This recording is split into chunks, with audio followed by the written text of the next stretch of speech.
Roedd Culhwch wedi disgyn mewn cariad â Olwen, y ferch drysaf yn y wlad, ac roedd am ei phriodi.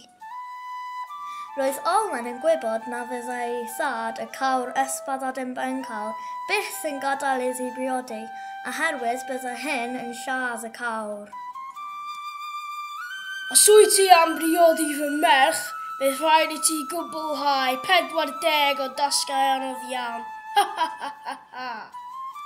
Ond roedd Culhwch yn lwcus iawn roedd ganddo help y brenin Arthur a'i farchogion.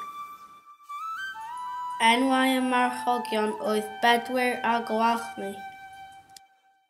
Gwrhyr, Gwalstod, Ieithoedd. Menw, Bab, Tair Gwaith.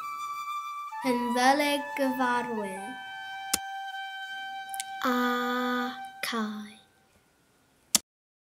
Dechreuodd Culhwch a'i ffrindiau ar ei antur I gwblhau'r tasgau. Un o'r tasgau oedd dod o hyd I Mabon Fab Modron. Tasg all oedd helaf twrch trwyth.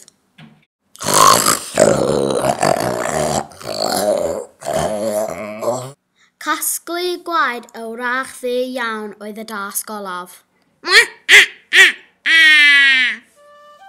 Ydy Culhwch a brenin Arthur yn llwyddo yn y tasgau. Beth sy'n digwydd I ysbarth Adam Bencawr? Ydy Culhwch ac Olwen yn priodi? Am atebion i'r cwestiynau yma a mwy, darllenwch stori Culhwch ac Olwen.